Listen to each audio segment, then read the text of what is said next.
We're on the home stretch now with this question. All we've got to do is to complete this extract from the Statement of Financial Position. And we've already got a couple of details in. Let's look at question number 7, or adjustment number 7, and it relates to the loan. All transactions with respect to the loan were recorded. Interest of 142,250 Rand on the loan is capitalized.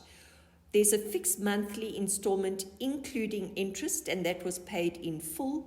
The capital portion of the repayments will increase by 10% over the next financial year.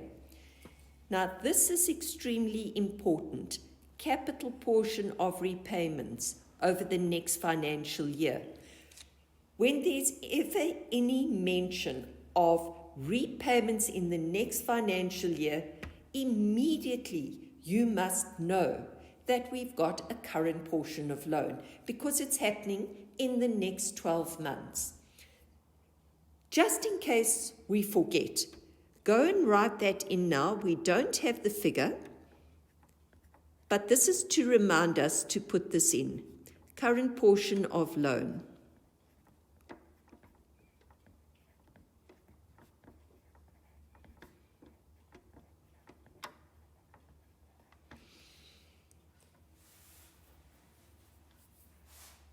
I'm going to do the calculations on this page as well, in this gap here. And I'm going to do the general ledger loan account for you to see how to calculate what we need to calculate here, which is the current portion of the loan. So this is our loan account, being a credit increase and a debit decrease. The structure of your loan, on the credit side, you've got the balance brought down. The interest is capitalized and therefore it's going to be added to the loan. Any repayments are going to come onto the debit side. And the balance carried down will also be on the debit side. We know the loan amount, and that was given to us in our balances.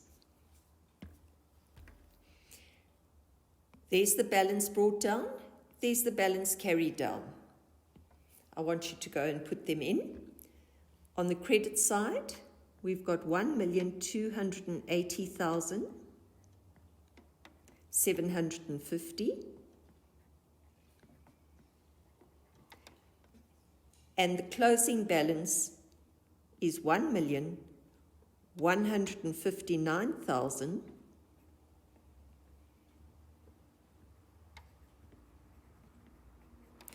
Let me just fix that up.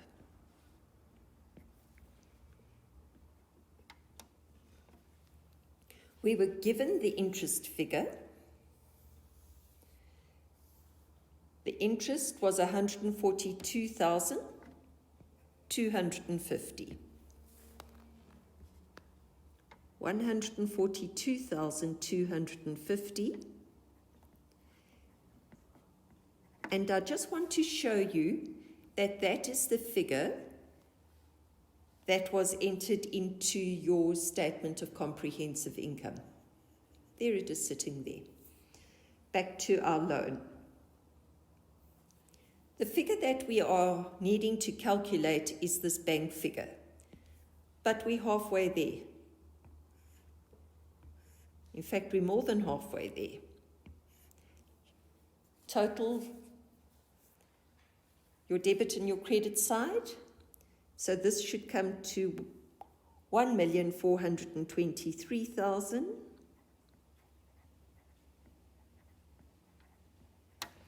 And that's going to go onto the debit side as well, 1,423,000. Now it's easy to calculate the amount that we paid, and that was 264,000.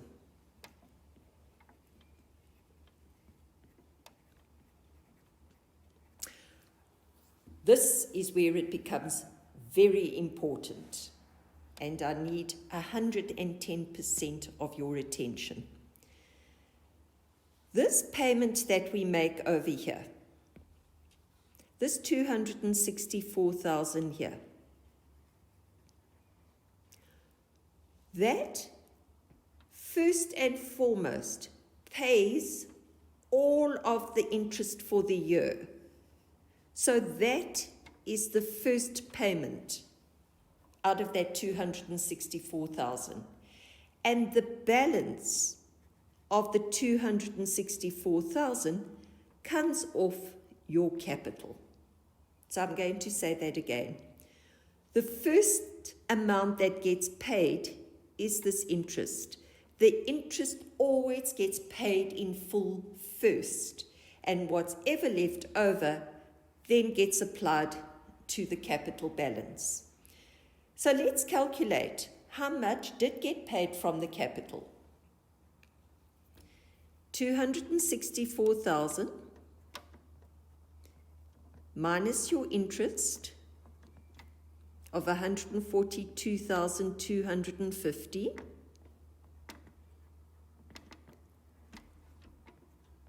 means that 121,750 came off the capital. That amount was deducted off the capital. That amount was paid in the current financial year. And what do they tell us? The capital portion of repayments will increase by 10% over the next financial year. So they're referring to this figure over here, the 121,750. That amount is going to be paid in the next financial year, but plus 10%. So now we can go do current portion of loan. That will be 121,750, and you're going to add 10% to that amount. So the amount that's going to come off our loan in the next financial year will be 133,925.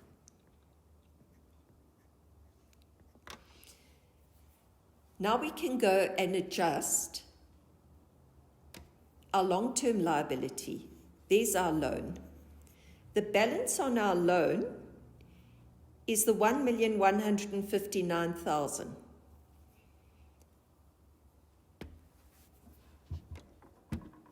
$1,159,000, but you must subtract the current portion, otherwise you're doubling up. So we're going to subtract the 133,925, because that's been reclassified down into the current portion. So the long-term portion of your loan is 1,025,075 rand. So that amount was moved down to there, and therefore it must be subtracted. Now we're almost done. I think we've just got shares and dividends, and then we can go and look at ordinary shareholders' equity. So hang in there, you're doing well, and I'm sure you're learning a lot. What do they tell us about the shares and dividends? On the 28th of February 2022, so that's the end of our financial year, there were 1,150,000 shares in issue. A final dividend was declared on the 28th of February 2022. Okay, a final dividend was declared. So immediately we've got shareholders for dividends. Don't forget it. Go and put it in, even before you've calculated what your final dividend is. Shareholders for dividends. We owe this money to our shareholders.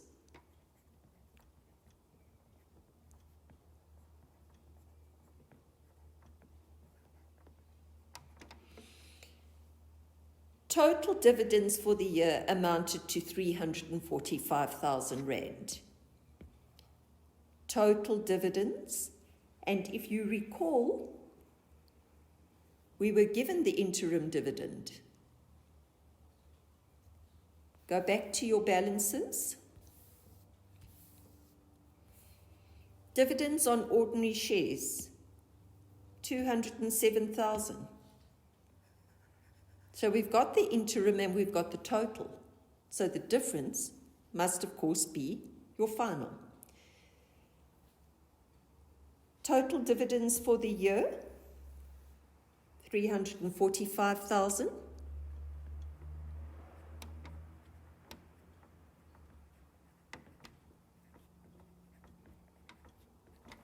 Minus the interim dividend of 207,000. Your final dividend was 138,000.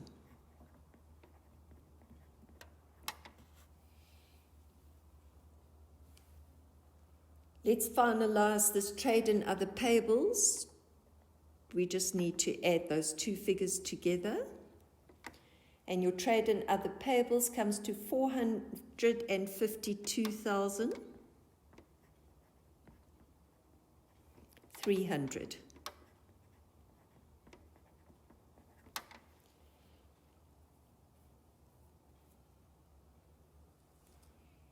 Now we can add up our current liabilities.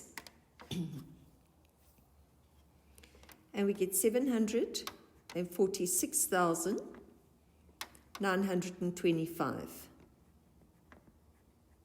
Your long-term liability, let's just put that answer on top.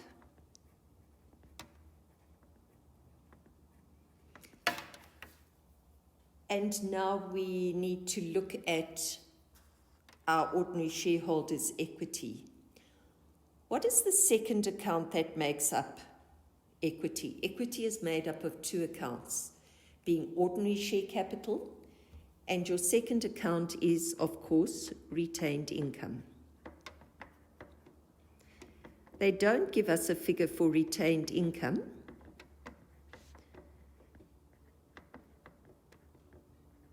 but they do give us a way of calculating ordinary shareholders' equity. If we look at the information in number 10, they tell us that the net asset value, after taking all adjustments into account, it was correctly calculated at 675 cents per share. We've already been told the number of shares in issue at the end of the year. So if you multiply that out, you're going to get a net asset value of 7,762,500.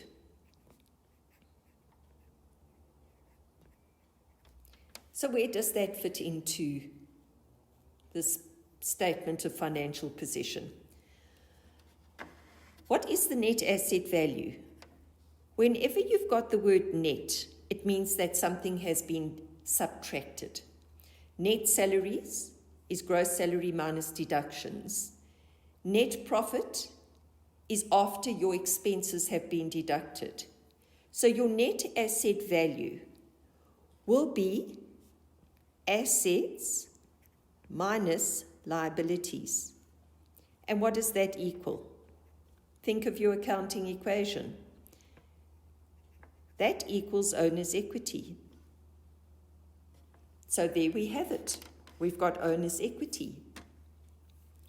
7,762,500.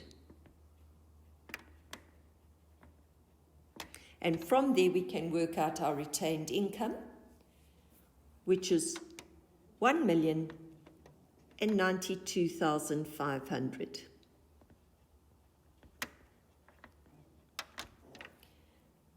This is very important to remember, that net asset value equals your owner's equity.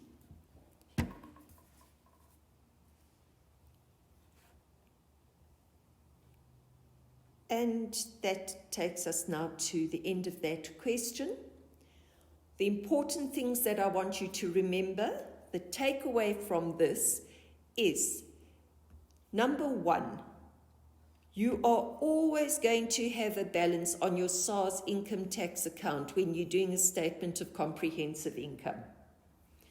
Whenever there's a final dividend, remember you're going to have shareholders for dividends because that money is owed. And when they talk about a long-term liability and anything be paid in the next financial year, you've got to provide for a current portion of the loan in your trade and other payables. And examiners love this note because there's so much that goes into it. That takes us to the end of this question.